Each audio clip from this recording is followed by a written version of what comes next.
Maayong adlaw kanatong tanan. Tungod sa tingwa sa administrasyon ni Mayor Ismael Pempo Martinez nga mapalapnag ug masayron sa tanang katawhan sa bayawan ang tanang mga programa ug mga aktibidades sa syudad, gituyo pagmugna ang multimedia group aron mosaysay sa tanang mga lakaw sa atong mayor ug uban pang opisyales sa dakbayan sa bayawan. Ang mosunod mao ang mga kalihukan nga gitambungan sa atong mayor ug mga opisyal.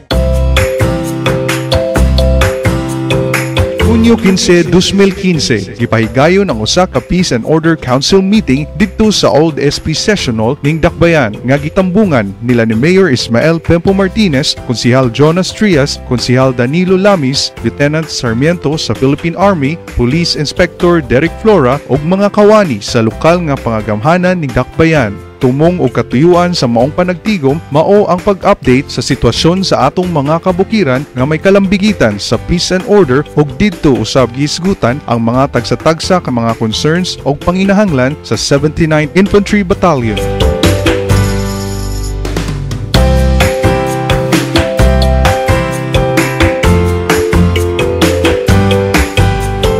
Hunyo 16, 2015, nitambong og nahimong mamumulong si Mayor Ismael Pempo Martinez kauban silang Konsehal Charlo Hamin, Konsehal Ernesto Tihing ug Konsehal Luis Sumalpong sa gipahigayon nga 60th anniversary sa Barangay Villarreal ning Dakbayan. Mitambong usab ang mga former barangay officials ug mga katawhan sa maong barangay.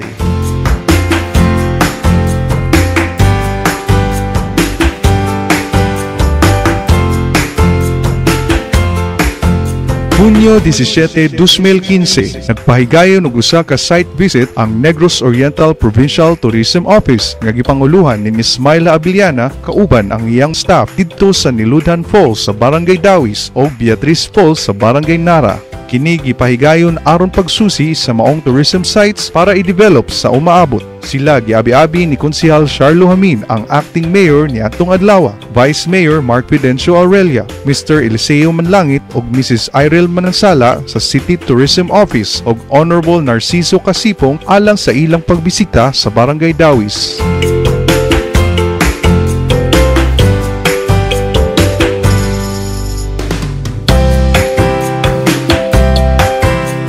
Hunyo 18 hangtod 19, 2015. Gipahigayon ang duha ka adlaw nga executive and legislative meeting dito sa Tejero Highland Resort and Adventure Park sa lungsod sa Valencia ning probinsya. Ang maong panagpulong gipanguluhan ni Mayor Ismael Pempo Martinez kauban si Vice Mayor Mark Fidencio Aurelia, mga miyembro sa sangguniang panlungsod, City Administrator Attorney Rene Gaudiel ug mga department heads. Sa maong meeting gisgutan ang mga issues and concerns ug ang mga reports ug updates nga gumikan sa nakalain-laing mga departamento.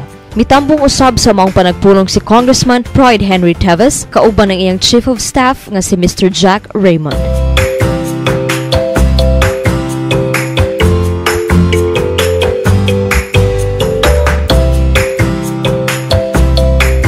Hunyo 18, 2015. Atol sa executive and legislative meeting nga gipahigayon dito sa lungsod sa Valencia, nakigpulong si Mayor Ismael Pempo Martinez, si Land Bank Regional Director ug sa iyang staff kabahin sa mga pamaagi ug unsaon ang pagpadali sa mga loan applications para sa mga proyekto sa dakbayan nga nagkinahanglan og financial assistance.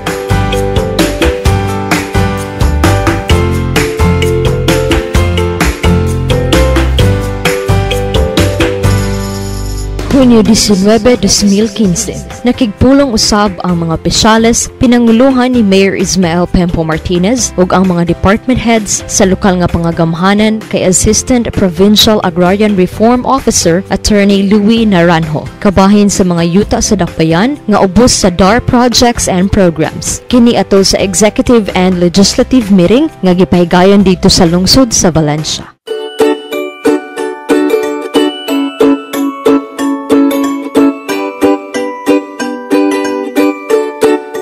Preview.